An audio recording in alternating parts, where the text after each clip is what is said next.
नमस्कार, जय हिंद, वंदे मातरम। सभी साथियों का स्वागत है। टोटल 60 क्वेश्चन कराऊंगा इसमें, और दो टॉपिक से, एक आपका कंप्यूटर जिससे आपके क्वेश्चन आना ही आना है, और एक आपका पोषण और स्वास्थ्य। और बिल्कुल नए नए क्वेश्चन है, आपको मजा आ जाएगा। मेरे चैनल पर आपको नए नए ही क्वेश्चन देखने को मिल रहे हैं, तो भाई चैनल सब्सक्राइब कर लेना, बेल आइकन प्रेस कर लेना। इसकी रेगुलर पीडीएफ प्राप्त करना है तो टेलीग्राम चैनल ज्वाइन कर लेना, डिस्क्रिप्शन बॉक्स में लिंक मिल जाएगा। ठीक है, तो चलिए स्टार्ट करते हैं। धनाधन क्लास है, फास्ट मैराथन हम करा रहे हैं ताकि आपको जो है एग्जाम की प्रिपरेशन के लिए बहुत सारे क्वेश्चन मिल जाए। बहुत सारे क्वेश्चन मैं करा रहा हूँ। पहला क्वेश्चन, बेरी बेरी रोग किस विटामिन की कमी से होता है? देखो, बेरी बेरी रोग होता है विटामिन B1 की कमी से। किसकी कमी से? विटामिन B1 की कमी से। यहाँ पर याद रखना, विटामिन ए की कमी से रतौंधी रोग होता है। विटामिन सी की कमी से क्या होता है? स्कर्वी रोग। और विटामिन B12 जिसमें होता है कोबाल्ट, क्या होता है? कोबाल्ट। इसकी कमी से कौन सा रोग होता है? चलो भाई, इसका आंसर बताओ। विटामिन B12 की कमी से कौन सा रोग होता है? इसका आंसर पहला ही कमेंट आना चाहिए। आप लोग कमेंट करके इसका आंसर बताओ। सिंपल क्वेश्चन है ये भी। ठीक है, तो ये सारे ऑप्शन एक्सप्लेन कर दिया हूँ। पहला क्वेश्चन का आंसर आ जाएगा भाई, विटामिन बेरी बेरी रोग विटामिन B1 की कमी से होता है। चलिए सेकंड देखो, स्कर्वी रोग किस विटामिन की कमी से होता है? ये क्वेश्चन तो उड़ा दोगे। विटामिन सी की कमी से। विटामिन सी की कमी से। ठीक है, विटामिन के की कमी से रक्त का थक्का नहीं जमता। रक्त का थक्का। विटामिन डी की कमी से रिकेट्स रोग होता है। विटामिन बी की कमी से बेरी बेरी रोग होता है। ठीक है, सारा कुछ बता रहा हूँ। क्वेश्चन में आंसर ऑप्शन का डिटेल भी बता रहा हूँ, इसलिए ये क्वेश्चन काफी इंपॉर्टेंट है। क्वेश्चन नंबर 3 आपसे ये पूछा जा रहा है कि कौन सी हार्मोनल बीमारी, देखो हार्मोनल बीमारी पूछा है, जुकाम नहीं है, बंधा है। बंधा मतलब क्या होता है? देखो, आयोडीन की कमी से होने वाला ये रोग है और गले में ये होता है, तो इसी को बंधा बोलते हैं, और ये हार्मोनल बीमारी में आता है। ट्यूबरकुलोसिस हार्मोनिक बीमारी नहीं है, लेप्रोसी भी नहीं है, परंतु बंधा है। और बंधा क्या होता है मैंने आपको बता दिया कि भाई ये होता है आपका नमक की कमी से, आयोडीन की कमी से गले में होने वाला ये रोग है। ठीक है, इसमें गले में गठान बन जाती है। तो ये क्वेश्चन का आंसर बी ऑप्शन आ जाएगा। क्वेश्चन, टर्नर सिंड्रोम होता है।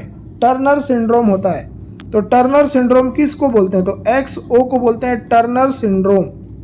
ठीक है, आपको मैं बता दूं, डेली आपको अगर 5 मॉक टेस्ट देना है, एक बार आपको प्राइस पे करना है 99 रुपए का, और डेली 5 मॉक टेस्ट दे सकते हो एग्जाम तक आपकी। तो कैसे करोगे?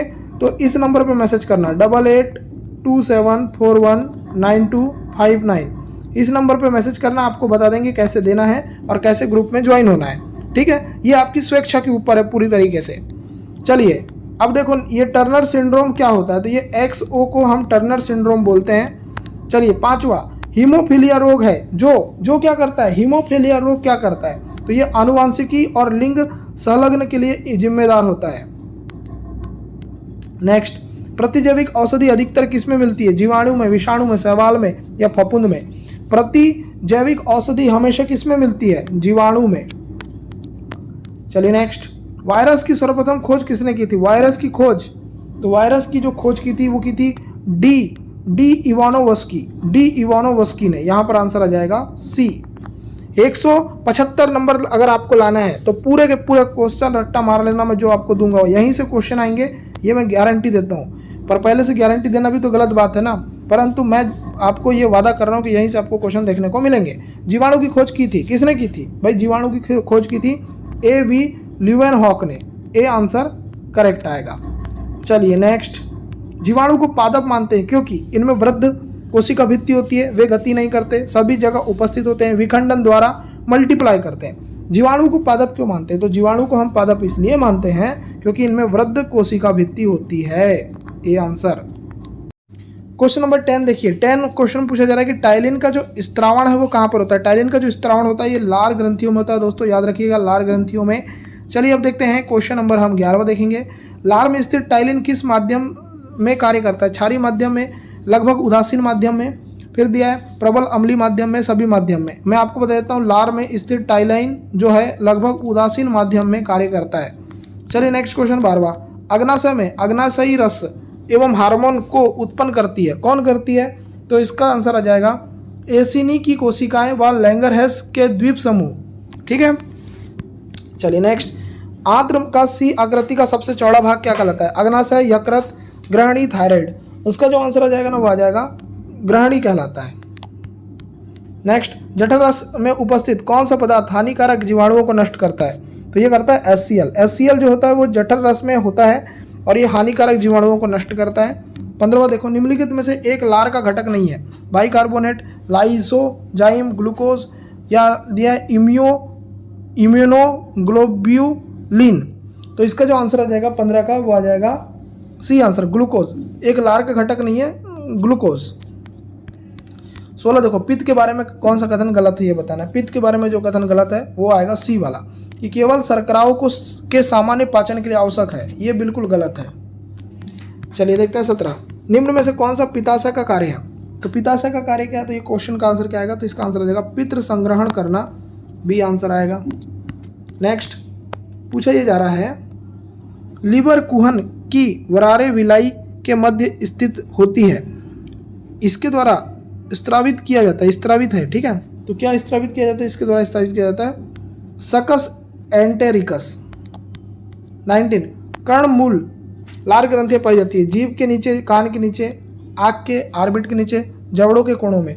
मैं आपको इसका आंसर बताता हूँ, कान के नीचे इसका राइट आंसर आ जाएगा, बी आंसर लगा देंगे। नेक्स्ट क्वेश्चन देखेंगे 20 क्वेश्चन। पूछा जा रहा है कि सिनुसॉइड्स पाई जाती है यकृत में, वृक्क में, हृदय में, रक्त में। तो इसका जो आंसर आ जाएगा ये यकृत में पाई जाती है सिनुसॉइड्स, ए आंसर आएगा। 21 यकृत में पाई जाने वाली विशिष्ट कोशिका कौन सी है, तो इसका जो नाम है वह है यकृत कोशिकाएं। चलिए 22 देखो, यकृत की कोशिकाएं जो कि पागोसाइट्स के जैसे कार्य करती है उसका नाम क्या है, तो पागोसाइट्स के जैसे जो कार्य करती है उसका नाम है कुफर कोशिकाएं। नेक्स्ट 23 दूध में स्थित कैसिन है, जीवाणु, शर्करा, प्रोटीन, वसा। इसका जो आंसर आ जाएगा ये प्रोटीन है। चलिए नेक्स्ट देखो question, next question number 24, amylase enzyme किस पर कार्य करता है, स्टार्च पर, वसा पर, प्रोटीन पर, गन्ने की शर्करा पर। तो मैं आपको बता देता हूँ ये करता है आपका स्टार्च पर। नेक्स्ट 25 यकृतीय कोशिकाओं द्वारा स्त्रावण होता है, किसका स्त्रावण होता है, तो ये होता है एंजाइम रहित पित्त का। नेक्स्ट 26 आहार नाल के विभिन्न भागों में क्रमांक चुनी गतियाँ पाई जाती है, निम्नलिखित में से किसमें सबसे क्रमांक चुनी गतिविधियाँ पाई जाती है, किसमें पाई जाती है, तो इसका आंसर हो जाएगा मलाशय में। नेक्स्ट 27 दूध की प्रोटीन को कैल्शियम पैरा कैसिनेट दही में बदलता है, किसके द्वारा बदलता है, तो ये बदलता है रेत्रिन के द्वारा। नेक्स्ट इन्वर्टेज एंजाइम जल अपघटन करता है, किसका अपघटन करता है, तो इसका आंसर आ जाएगा सुक्रोज को ग्लूकोज और फ्रक्टोज में। क्वेश्चन नंबर 29 एमिनो अम्ल का अवशोषण होता है, किसमें होता है एमिनो अम्ल का अवशोषण, तो इसका आंसर आ जाएगा रसांकुर की रुधिर कोशिकाओं में, रसांकुर की रुधिर कोशिकाओं में। नेक्स्ट कार्बोहाइड्रेट का पाचन किसके द्वारा होता है, तो कार्बोहाइड्रेट का पाचन होता है एमाइलाप्सिन के द्वारा, ए आंसर आएगा। चलिए 31 देखो, विंडो एक्सप्लोरर क्या है, तो विंडो एक्सप्लोरर क्या है, तो ये एक वेब ब्राउज़र है, याद रखना विंडो एक्सप्लोरर क्या है, वेब ब्राउज़र। क्वेश्चन नंबर 32 देखिए, 32 में पूछा जा रहा है कि जार का क्या अर्थ है। अब ये क्वेश्चन बहुत इंपॉर्टेंट है क्योंकि जार जो है ये आपके कंप्यूटर के टर्म में इसका मतलब बताना है। तो जे से हो जाएगा आपका जावा, एक ए से हो जाएगा आर्चिव, और आर का मतलब होता है रूटीन। रूटीन यहाँ पर दिया नहीं है, सी ऑप्शन में यहाँ रूटीन आएगा, ठीक है। तो ये सी ऑप्शन इसका करेक्ट आ जाएगा। चलिए 33 देखो, लिनक्स एक होता है, लिनक्स क्या होता है, तो लिनक्स जो होता है वो होता है real time operating software.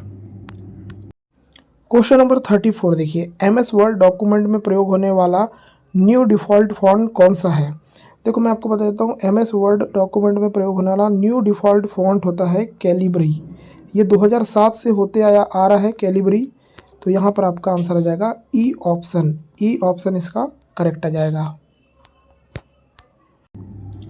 Question number 35 distributed processing में शामिल है, तो डिस्ट्रीब्यूटेड प्रोसेसिंग में क्या शामिल है, तो इसका आंसर आ जाएगा कंप्यूटर समस्याओं का समाधान, उन्हें छोटे छोटे टुकड़ों में तोड़कर करना, जो विभिन्न कंप्यूटरों द्वारा अलग अलग प्रोसेस किए जाते हैं। नेक्स्ट क्वेश्चन नंबर 36 वह कंप्यूटर प्रोग्राम क्या कहलाता है जो एक प्रोग्राम निर्देशों को एक मशीनी भाषा में अनुवादित करता है, तो इसको क्या कहते हैं, तो इसको बोलते हैं कंपाइलर। चलिए 37 डॉक्टर FE कोड द्वारा प्रस्तुत जिनका एक डेटाबेस को जरूर पालन करना चाहिए यदि उसे पूर्णतः सापेक्ष माना जाए, तो वो क्या है, 10, उसके कितने नियम हैं, 10 है, 8 है, 12 है, 6 है या 5 है, तो इसका जो आंसर आ जाएगा वो आ जाएगा 12 नियम है। नेक्स्ट एडिटिव मैन्युफैक्चरिंग के लिए एक और नाम क्या है, तो एडिक्टिव मैन्युफैक्चरिंग के लिए एक और जो नाम है उसका नाम है 3D printing. Next question number 39, decorative text जिसे आप एक डॉक्यूमेंट में जोड़ सकते हैं क्या कहलाते हैं? तो इनको क्या बोलते हैं? तो इनको जो बोला जाता है 39 का डेकोरेटिव टेक्स्ट को बोला जाता है वर्ड आर्ट बोलते हैं। नेक्स्ट, यदि हम MS वर्ड में कोई शब्द टाइप करते हैं जो शब्दकोश में नहीं है तो उस शब्द के नीचे एक लहराती हुई लाइन दिखाई देती है। ऐसी स्थिति में उस रेखा का रंग कौन सा होगा?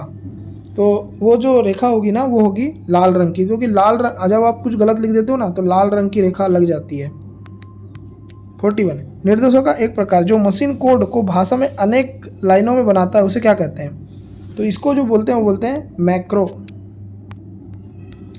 नेक्स्ट, कुंजी आपको अपनी रिपोर्ट के पहले पैराग्राफ को इंडेंट करने के लिए जिस कुंजी का उपयोग करना चाहिए वो कौन सी कुंजी है? तो इसका जो आंसर आ जाएगा ये टैब की कहलाती है, टैब की।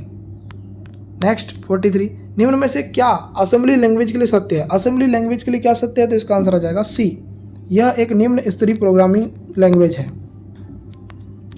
44, प्रमुख मेमोरी के संयोजन से कार्य करती है। Special function card, RAM, CPU, Intel, उपरोक्त सभी। तो इसका आंसर आ जाएगा CPU। नेक्स्ट 45, कौन सा ऑपरेटिंग सिस्टम आत्मनिहित डिवाइस और रोम में स्थित से परिभाषित किया जाता है? तो ये किया जाता है आपका एम्बेड ऑपरेटिंग सिस्टम।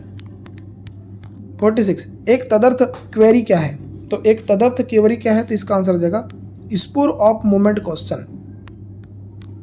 47, डैश का उपयोग अलग अलग नेटवर्क के बीच प्रत्यक्ष और प्रेषण डेटा पैकेट के लिए किया जाता है। किसका उपयोग किया जाता है? तो ये किया जाता है गेटवे का, सी आंसर। नेक्स्ट, दूरसंचार उपकरण का एक उदाहरण क्या है? 48, तो इसका आंसर आ जाएगा मॉडेम।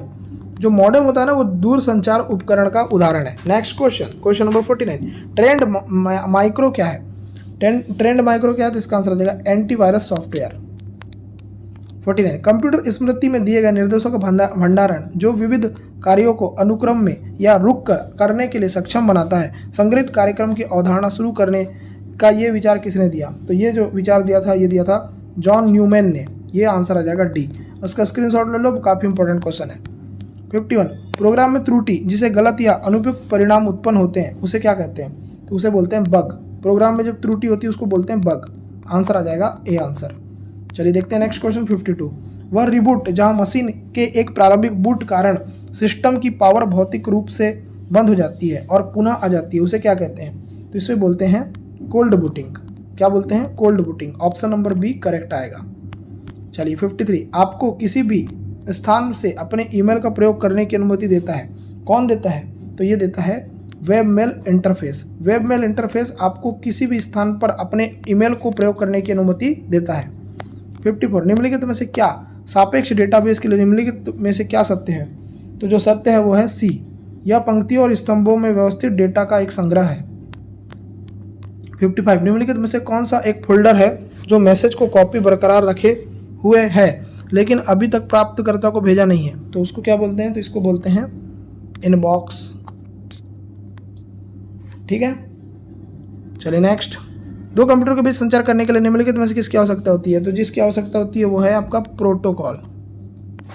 नेक्स्ट क्वेश्चन नंबर 57, संगणक में आईसी चिप प्रायः बने होते हैं। देखो कंप्यूटर में जो आईसी चिप बने होते हैं वो किसके बने होते हैं? तो आंसर आ जाएगा सिलिकॉन के।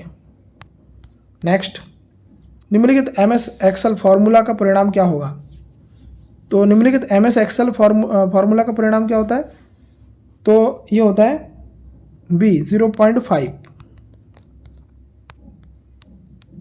विशेष रूप से डिजाइन वह कंप्यूटर चिप्स जो अन्य ड्राइवर के अंदर होते हैं जैसे कि आपकी कार या अपने इलेक्ट्रॉनिक थर्मोस्टेट पे, तो उसको क्या बोलते हैं? तो उसको बोलते हैं एम्बेडेड कंप्यूटर।